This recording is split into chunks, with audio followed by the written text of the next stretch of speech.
નમસ્તે વિદ્યાર્થી મિત્રો ચેપ્ટર 5 માં આપણે દ્રવ્યની અવસ્થાઓ વિશે અભ્યાસ કરતા હતા અને દ્રવ્યની અવસ્થામાં આપણે બોયલના નિયમ વિશે અભ્યાસ કર્યો હતો. તો વિદ્યાર્થી મિત્રો લાસ્ટમાં આપણે બોયલના નિયમ વિશે જોઈ ગયા. તો બોયલનો નિયમ તો સૌપ્રથમ શું હતો વિદ્યાર્થી મિત્રો, જેમાં આપણે ખાસ યાદ રાખજો કે યાદ રાખવાની ટેકનિક પણ મેં તમને શીખવાડેલી.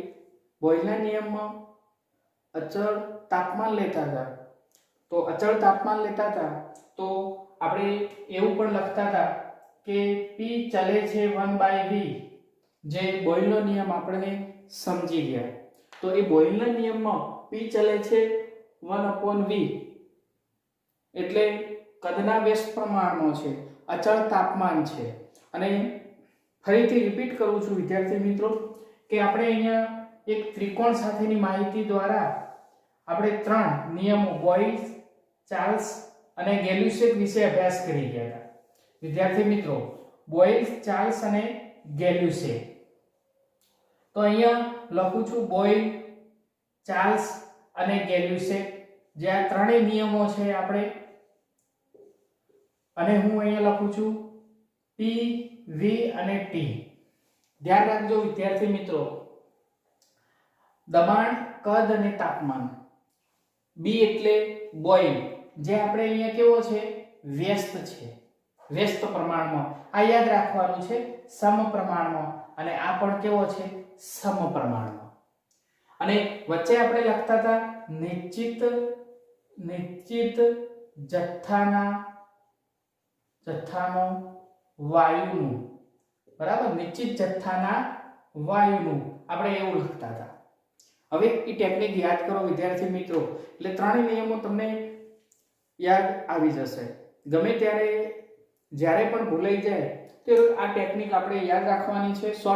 શોર્ટમાં આપણે એને યાદ રાખવા માટે જાણ સારું આપણે એ સમજેલું.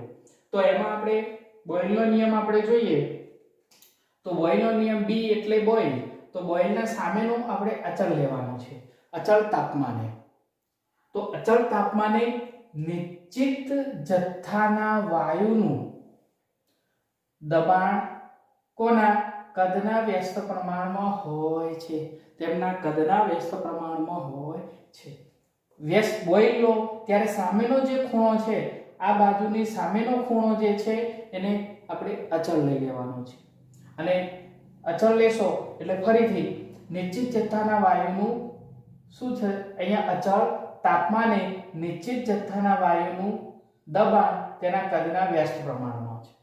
અને આજે આપણે હવે ભણવાનો છે જે ચાર્લ્સનો નિયમ, જે તાપમાન અને કદ સાથે સંબંધ ધરાવે છે. તાપમાન અને કદ સાથે સંબંધ ધરાવે છે. તો ચાર્લ્સનો નિયમ શું થશે, C એટલે ચાર્લ્સ. અને ચાર્લ્સના નિયમમાં આપણે સમપ્રમાણમાં લેવાનો છે. તો ચાર્લ્સના સામેનો ખૂણો આપણે P અચળ લેશું. તો P અચળ લેશો તો અચળ દબાણે નિશ્ચિત જથ્થાના વાયુનું કદ તેના તાપમાનના સમપ્રમાણમાં હોય છે. તો અહીંયા શું થશે, V ચલે છે T, V ચલે છે T થશે. કદ એ તાપમાનના સમપ્રમાણમાં છે. અને ગેલ્યુસેક એટલે G. તો ગેલ્યુસેકને પણ આપણે એ નિયમ સાથે સાથે જોઈ લઈએ. તો ગેલ્યુસેકનો સામેનો ખૂણો અચળ V, અચળ કદે નિશ્ચિત જથ્થાના વાયુનું દબાણ તેના તાપમાનના સમપ્રમાણમાં હોય છે. માટે અહીંયા શું થશે, P ચલે છે T. તો આ પણ શું થઈ ગયો, અહીંયા આપણે ગેલ્યુસેકનો નિયમ પણ અહીંયા સમજી શકાય. તો આ આપણે અગાઉ જે યાદ રાખવા માટેની ટેકનિક જે આપણે સમજી ગયા છે અને ફરીથી એને આપણે અહીંયા રિપીટ કરી છે. ઓકે, ક્લિયર વિદ્યાર્થી મિત્રો? ઓકે, તો આપણે અહીંયા અચળ, જે ચાર્લ્સના નિયમમાં અચળ દબાણે આપણે અહીંયા ખાસ એમના સંશોધનો જે અહીંયા દર્શાવે છે, જેમાં આપણે અહીંયા બુકમાં પણ માહિતી આપેલી છે કે ચાર્લ્સ અને ગેલ્યુસેકે સ્વતંત્ર રીતે એક બલૂનના ટેકનોલોજીમાં ના સુધારા માટે ઘણા પ્રયોગો કર્યા છે.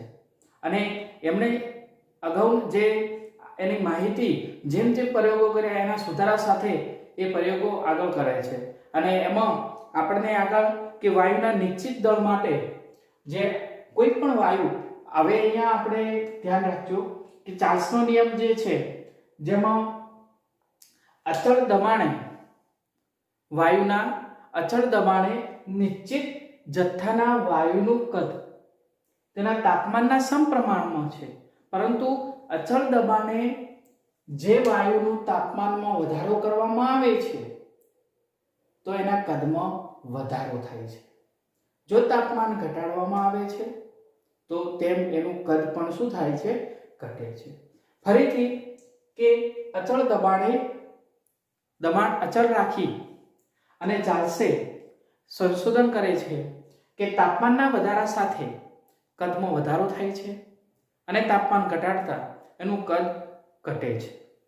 અને ફરીથી અહીંયા આપણે કે તેમણે શોધ્યું કે તાપમાનનો પ્રત્યેક એક અંશ તાપમાનનો અહીંયા હું લખું છું કે ચાર્લ્સે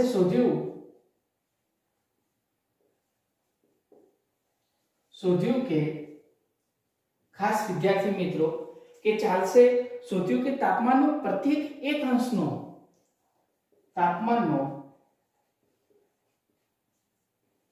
પ્રત્યેક એક અંશનો વધારો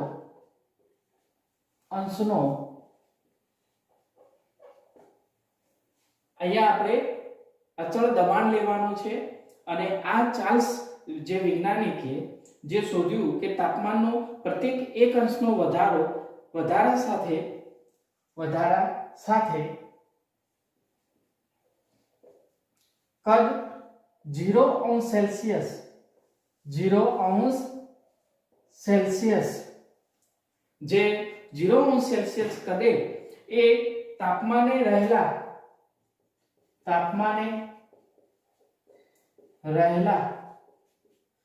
મૂળ કદના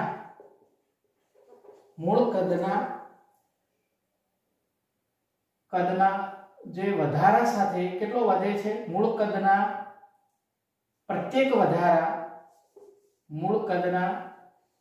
વધારો 1/273.15 જેટલો હોય છે. હવે વિદ્યાર્થી મિત્રો અહીંયા ધ્યાન રાખજો કે 1/273.15 જેટલો વધારો દર્શાવે છે કે ચાર્લ્સે શોધ્યું કે તાપમાનનો પ્રત્યેક એક અંશનો વધારો, આ પ્રત્યેક એક અંશના વધારા સાથે કદ 0 અંશ સેલ્સિયસ તાપમાને રહેલા મૂળ કદના જે વધારો દર્શાવે છે, મૂળ કદનો વધારો આ કેટલો દર્શાવે છે? 1/273.15 જેટલો હોય છે. તો તમને પ્રશ્ન થાય સાહેબ કઈ રીતે?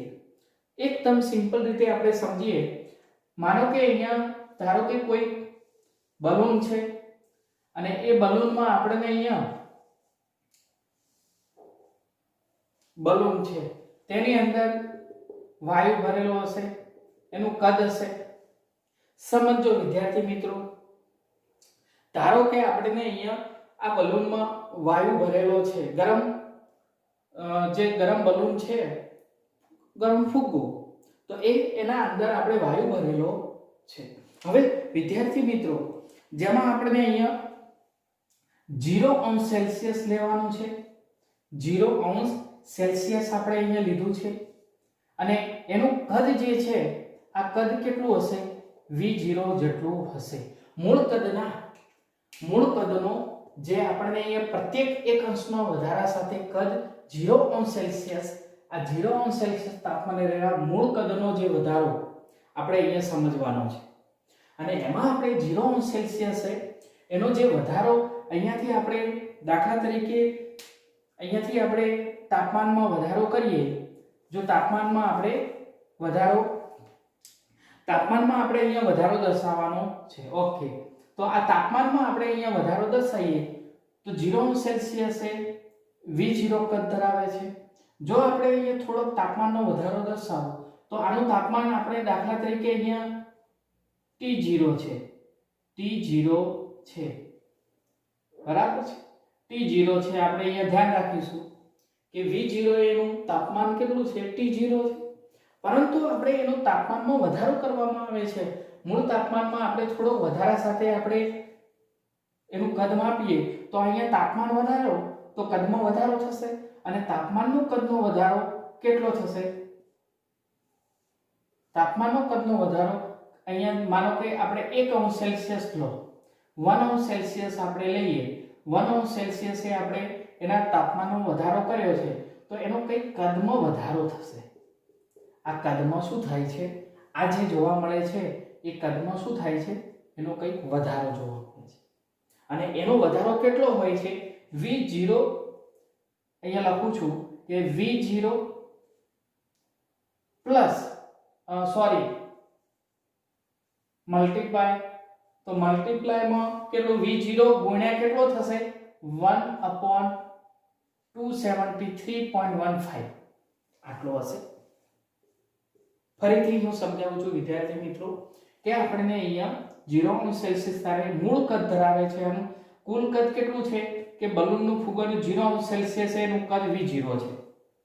હવે નીચેથી આપણે તાપમાનમાં વધારો કરતા એનું કદમાં વધારો થાય છે કે 1 અંશ સેલ્સિયસ જેટલે 1 અંશ સેલ્સિયસ એનું કદમાં કંઈક વધારો. આપણે થર્મોમીટર અહીંયા રાખીએ, ચાલો અહીંયા થર્મોમીટર ગોઠવ્યું છે તો એનો કદમાં શું થયો છે કે 1 અંશ સેલ્સિયસ એનું તાપમાનમાં વધારો જોવા મળ્યો. કેટલો? કે 1/273.15. એ જ પરિસ્થિતિ આપણે અહીંયા સમજવી છે બીજી. ચલો એવી જ રીતે આપણે અહીંયા એક સમજીએ બીજી માહિતી.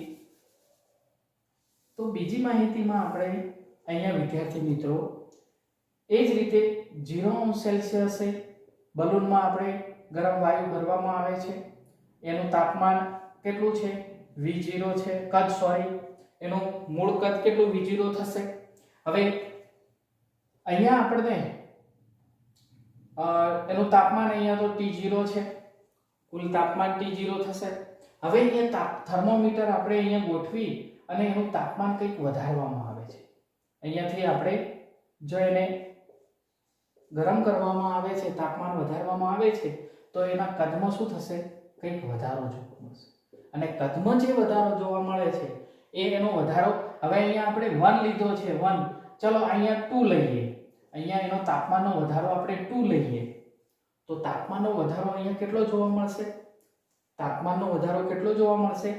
તો એનો તાપમાનનો વધારો જે જોવા મળે છે એ પણ કેટલો? કુલ કદ V0 ગુણ્યા 1/273.15. હવે પ્રશ્ન વિદ્યાર્થી મિત્રો, સાહેબ બંનેનો જવાબ તો અહીંયા કોમન આવે છે. સાચી વાત છે. તો બંનેનો જે કોમન આવે છે એ વસ્તુ આપણે સમજ્યા છીએ. અહીંયા ફરીથી સમજવાને કે તાપમાનનો પ્રત્યેક 1 અંશનો વધારા સાથે કદ 0 અંશ સેલ્સિયસ તાપમાને રહેલા મૂળ કદનો 1/273.15 જેટલો વધારો જોવા મળે છે. અને આ વધારો જે છે જેમાં આપણે અહીંયા તાપમાન 2 અંશ સેલ્સિયસ લીધું છે. હવે આના તાપમાનમાં જે વધારો જોવા મળ્યો એ તો અહીંયા કોમન છે, રાઈટ વસ્તુ છે, પરંતુ અહીંયા જે આ વધારો જોવા મળે છે 2 એ પેલા કુલ તાપમાન થર્મોમીટર આપણે રાખીએ છીએ એ કુલ તાપમાન સાથે T0 સાથેનું વેલ્યુ દર્શાવશે. એટલે અહીંયા આપણે જે જોવા મળે છે આનો ગુણ્યા 1 લઈ શકાય, અને 1 અંશ સેલ્સિયસ સાથેનો વધારો જોવા મળે છે. જ્યારે અહીંયા આપણે 2 જે છે એટલે કે એને T સાથેનો જે વધારો જોવા મળે છે, કુલ તાપમાન સાથેનો વધારો જોવા મળે. તાપમાન વધે છે ત્યારે જ કદ વધે છે. જેમ જેમ આપણે અચળ દબાણે નિશ્ચિત જથ્થાના વાયુનું કદ તાપમાનના વધારા સાથે વધે છે, ઘટાડા સાથે કદ ઘટે છે. તો એ બાબત આપણે અહીંયા ધ્યાનમાં લેવાની છે. અને આના આધારે આપણે અહીંયા જે સૂત્ર બનવાનું છે એ સૂત્ર કેવું બનશે, જેમાં આપણે અહીંયા બુકમાં પણ આપેલું છે. તો અહીંયા થોડુંક હું ડિફરન્ટથી એ સૂત્રને લખીશ, પરંતુ એ સૂત્ર સરખું જ આવશે, જેનો જવાબ આપણે અહીંયા સરખો જ મળે છે. તો આના ઉપરથી આપણે આ સૂત્ર લખી શકાય કે VT મીન્સ કે કુલ કદનું તાપમાન. આ કુલ કદનું અહીંયા શું છે? આપણું કુલ કદનું તાપમાન જે દર્શાવે છે, જે VT કુલ કદનું તાપમાન દર્શાવે છે. VT is equal to V0. V0 એટલે એનું મૂળ કદ, આ મૂળ કદ જે કેટલું છે, આ એનું મૂળ કદ છે. આ જે દર્શાવે છે એ એનું શું છે, મૂળ કદ છે. તો Vt is equal to Vg. હવે વિદ્યાર્થી મિત્રો પ્લસ એનો જે વધારો કેટલો છે, તાપમાનના વધારા સાથે એનો વધારો જે જોવા મળે છે એ કેટલો આવ્યો છે, ધ્યાન રાખજો, V0 ગુણ્યા 1/273.15 અને શું થાય, T ઇન્ટુ T. અહીંયા સમજી શકો છો. આ સૂત્રને આધારે બસ આપણે આ પ્રયોગના આધારે આપણે આ સૂત્રનો ઉપયોગ કરવાનો છે. આ સૂત્ર કઈ રીતે આવે છે એ આપણે સમજવાનું હતું. જો આપણે ડાયરેક્ટલી આપણે સૂત્રનો ઉપયોગ કર્યો હોત તો આ માહિતી ખ્યાલ આવત નહીં. માટે અહીંયા ખાસ તાપમાનના વધારા સાથે કદમાં વધારો જે જોવા મળે છે, પ્રત્યેક એક અંશનો વધારા સાથે, એક અંશ જે આપણે અહીંયા દર્શાવ્યો છે એ એક અંશના વધારા સાથે કદમાં જે વધારો જોવા મળે છે એ આપણે અહીંયા આ Vt is equal to V0 plus V0 into 1/273.15 into T જે આપણું અહીંયા સૂત્ર મળી જશે. હવે આ સૂત્રનો ઉપયોગને આધારે વિદ્યાર્થી મિત્રો આપણે ચાર્લ્સનો નિયમ ગણતરીમાં એક્ઝામ્પલમાં એ સૂત્રનો ઉપયોગ કરીશું. ક્લિયર વિદ્યાર્થી મિત્રો? તો વિડિયોને પોઝ કરીને આટલું લખવું હોય તો લખી લેજો. ઓકે, ચલો હવે આ સૂત્રને હું થોડુંક ઉપર લખી લઉં છું.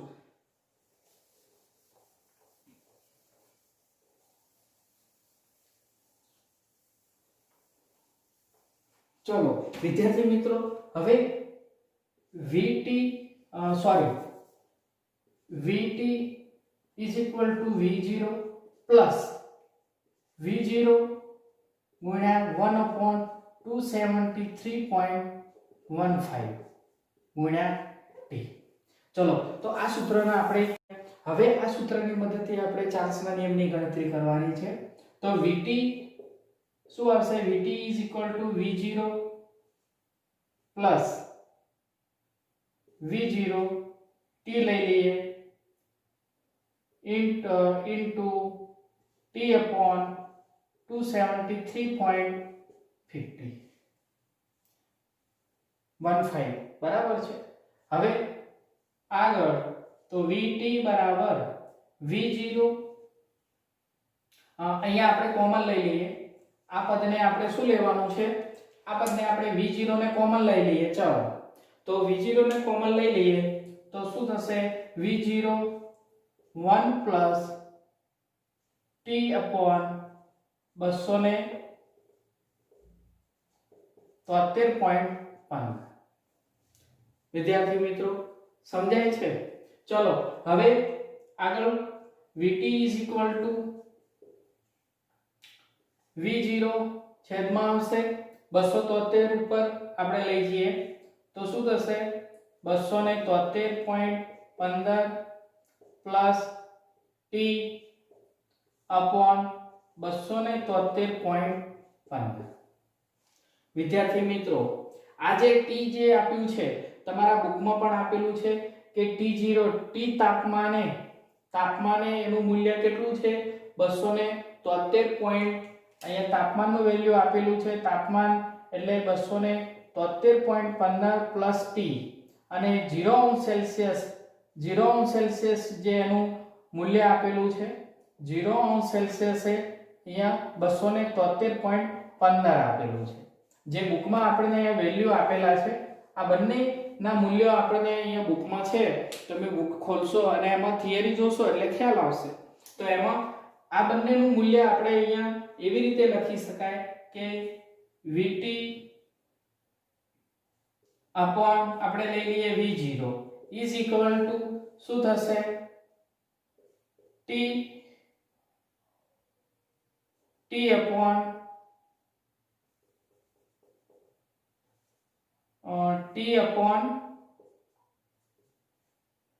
T0. અહીંયા આપણને ખાસ આપણે T છે એટલે T1 લઈ લેશું. T1 upon T0.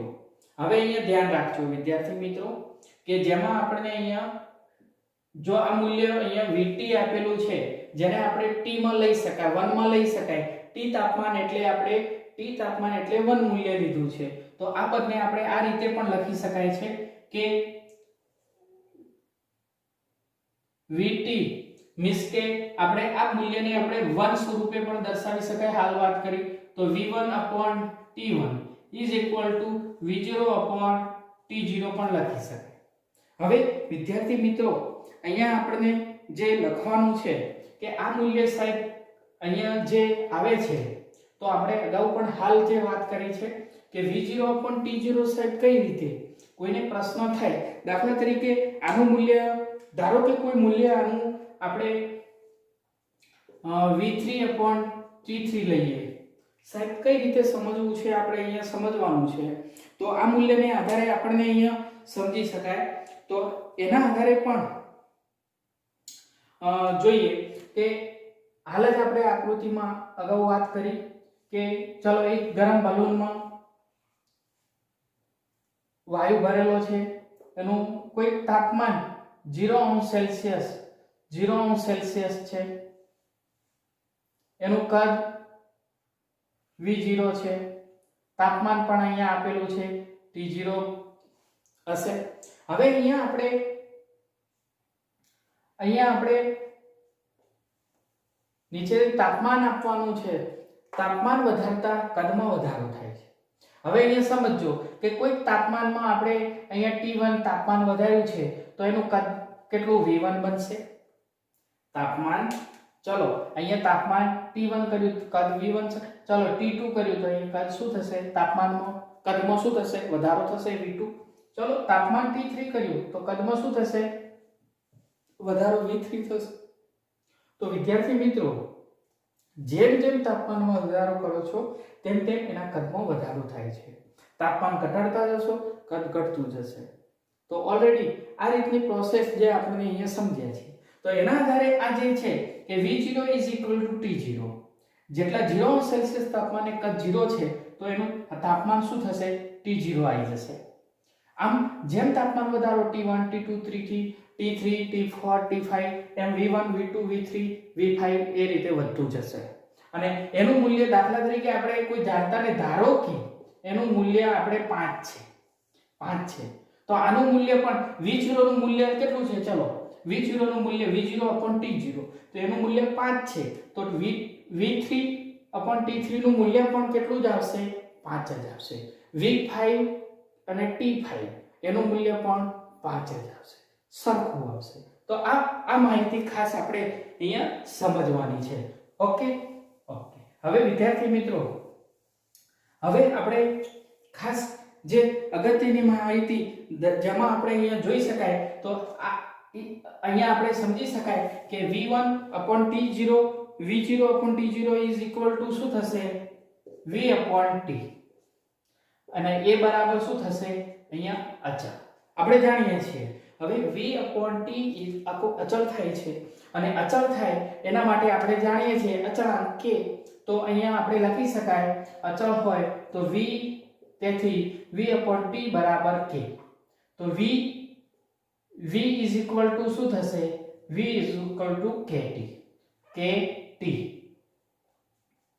KT હવે આના ઉપરથી તમે આપણો નિયમ આવી જાય છે ચાર્લ્સનો નિયમ k ને અચળ ગણો તો V ચલે છે T અચળ દબાણે નિશ્ચિત જથ્થાના વાયુનું કદ તેના નિરપેક્ષ તાપમાનના સમપ્રમાણમાં હોય છે હવે નિરપેક્ષ શબ્દ જે છે એ આપણે આલેખ ઉપરથી માહિતી જોવાના છીએ તો આના આધારે આપણે આ નિયમ અહીંયા સમજી શકાય તો લખવું હોય તો લખી શકાય વિદ્યાર્થી મિત્રો જો દબાણ અચળ રહે તો જો દબાણ આપણા બુકમાં પણ જો દબાણ અચળ રહે તો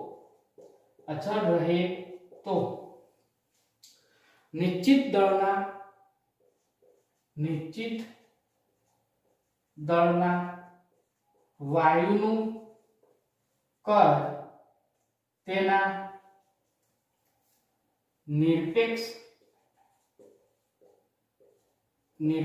તાપમાનના સમપ્રમાણમાં હોય છે। વિદ્યાર્થી મિત્રો, જે આપણે અહીંયા એક્ઝામ્પલમાં જે સૂત્ર મૂકવાનું આવશે એ એક્ઝામ્પલનું સૂત્ર આના આધારે આપણે અહીંયા એક્ઝામ્પલ ગણી શકાશે। તો આ નિયમ આપણે અહીંયા ખ્યાલ આવી જાય કે અચળ દબાણ અચળ રહેવાનું છે, તો નિશ્ચિત દળના નિશ્ચિત જથ્થાના વાયુનું કદ તેના નિરપેક્ષ તાપમાનના સમપ્રમાણમાં હોય છે। અને આના આધારે આપણને એવું પણ એક્ઝામ્પલ પૂછી શકે કે કોઈ પણ બાબત, દાખલા તરીકે v1/t1 v2/t2 આવું પણ સૂત્ર પૂછી શકે। v3 હોય તો t3, તો કોઈ પણ હોય એનું તો v/t નું જે મૂલ્ય દર્શાવતું હોય તો આપણે યાદ હોવું જોઈએ કે ચાર્લ્સનો નિયમ આપણે અનુસરીશું। ઓકે, હવે વિદ્યાર્થી મિત્રો, આના આધારે જે એના પ્રયોગોના આધારે, એના મૂલ્યોને આધારે આપણે જોયું હાલ કે ધારો કે કોઈ 5 મૂલ્ય આવે છે તો તાપમાન વધારતા કદ વધે છે, તો એના આધારે એના મૂલ્યોને આધારે અહીંયા આલેખ દર્શાવવામાં આવે છે। અને જે આલેખ આપણને અહીંયા દર્શાવેલો છે કદ વિરુદ્ધ તાપમાનનો આલેખ દોરતા આપણને અહીંયા જે દબાણના જે મૂલ્યો જે છે એ સીધી રેખામાં જે આંતરછેદ આપણને મળે છે। હવે અહીંયા આપણે જોઈ શકાય કે કદ વિરુદ્ધ તાપમાનનો આલેખની દરેક રેખાનો સંભાર આઇસોબાર તરીકે ઓળખાયો છે। અને આ આપણને અહીંયા આલેખમાં જે વાયુનું જે તાપમાન છે એ નિરપેક્ષ શૂન્ય તાપમાન, જે નિરપેક્ષ શૂન્ય તાપમાન એટલે માઇનસમાં આપણને 273.15 કેલ્વિન તાપમાને કદ શૂન્ય થઈ જાય છે। દાખલા તરીકે અહીંયા સમજો હાલે કે કદ જે છે કદ વિરુદ્ધ તાપમાન, હવે જેમ જેમ તાપમાન વધારો છો ને કદ વધતું જાય, જેમ જેમ તાપમાન વધારશો આમ હકીકતમાં કદ વધતું જાય છે। હવે આના આધારે આપણને અહીંયા જે માહિતી બુકમાં પણ આપી છે કે જો વાયુનું -273.15 કેલ્વિન તાપમાને કદ શૂન્ય થશે, આનો અર્થ એમ થાય છે કે વાયુનું અસ્તિત્વ જ નહીં હોય। નિરપેક્ષ શૂન્ય એનું કોઈ પણ વાયુ જે તાપમાન શૂન્ય થઈ જાય તો સ્વાભાવિક છે કે એનું કદ પણ શૂન્ય થઈ જશે અને એમાં વાયુનું અસ્તિત્વ હશે નહીં। એટલે આપણને અહીંયા આ તાપમાને આપણે પહોંચવા પહેલા બધા જ વાયુઓ શું થઈ જશે? પ્રવાહીકરણ થઈ જશે, સ્વાભાવિક રીતે એ પ્રવાહી બની જશે। હવે આપણે અહીંયા આપેલી માહિતીને આધારે સમજીએ કે કદ વિરુદ્ધ તાપમાનનો આલેખ દર્શાવતા, જેમાં આપણે અહીંયા 0 થી લઈશું 100, 200, 300, એ જ રીતે માઇનસમાં -100, -200 ને -300। તો હવે અહીંયા જે મેં મૂલ્ય દર્શાવ્યું છે એના આધારે માઇનસ જે આ P1 મળે છે, આ જે રેખા મળે છે સીધી રેખા, આપણને અહીંયા કદ વિરુદ્ધ તાપમાનના આલેખની જે દરેક રેખાને આપણે અહીંયા સંભાર સરખી રીતે અહીંયા દર્શાવી છે અને જેને આપણે અહીંયા P1 દર્શાવ્યો છે। જુદા જુદા દબાણે, ખરેખર જુદા જુદા દબાણે એના જે દબાણના મૂલ્યો જુદા જુદા મળે છે, અલગ અલગ હોય છે અને એના આધારે P1 એનું મૂલ્ય, ચલો એનું એક કોઈ બીજું મૂલ્ય P2 લઈએ, કોઈ P3, P4, P1, P2, P3 એના તાપમાનના વધારા સાથે એ કદમાં વધારો દર્શાવે છે અને સાથે સાથે એના દબાણના મૂલ્યો પણ કેવા મળે છે? જુદા જુદા। દાખલા તરીકે P1 લેસ ધેન P2 એટલે કે P1 કરતા P2 નું મૂલ્ય વધારે, P2 કરતા P3, P3 કરતા P4 નું। અને આ મૂલ્ય આપણે અગાઉ હાલ જ આપણે જોઈ ગયા હતા કે જે ગરમ બલૂનમાં જે વાયુ ભરવામાં આવે છે, તાપમાન જેમ જેમ વધારવામાં આવે છે એમ જેમ તાપમાન વધારો છો એમ એના કદમાં શું થાય છે? વધારો થાય છે। એટલે દબાણ વધશે તો કદ શું થશે? કદમાં એના જે કદમાં વધારો જોવા મળે છે અને કદમાં વધારો જોવા મળે છે એટલા માટે અહીંયા જે છેલ્લે જે મૂલ્ય આપણને અહીંયા મળે છે, જે છેલ્લે ચારેના પાંચેના જે મૂલ્યો અહીંયા છેલ્લે મળે છે એ -273.15 મળે છે અને -273.15 જે મૂલ્ય મળે છે, જેને આપણે સૌથી નીચું કાલ્પનિક મૂલ્ય, સૌથી નીચું કાલ્પનિક તાપમાન કે જેને જે તાપમાને વાયુઓ શૂન્ય કદ ધરાવે તેને આપણે નિરપેક્ષ શૂન્ય કહેવાય છે।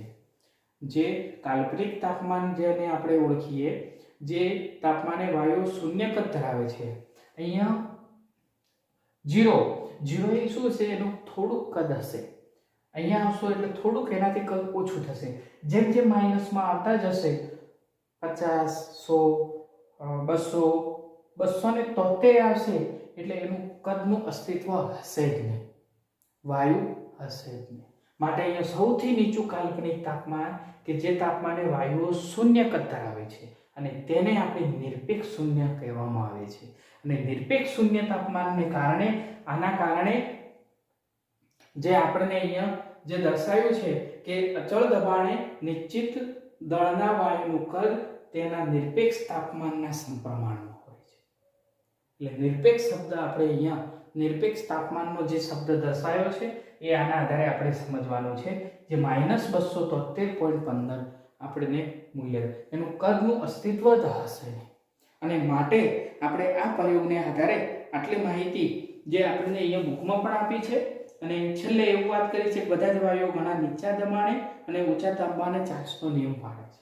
તો નીચા દબાણે અને ઊંચા તાપમાને આ ચાર્લ્સનો નિયમ અહીંયા અનુસરાય છે. વિદ્યાર્થી મિત્રો, વિડીયોને પોઝ કરી આટલી માહિતી અહીંયા નોટબુકમાં લખી દેશો. એના પછી આપણે નેક્સ્ટ ગેલુસેટનો નિયમનો અભ્યાસ કરીશું. Okay, thank you.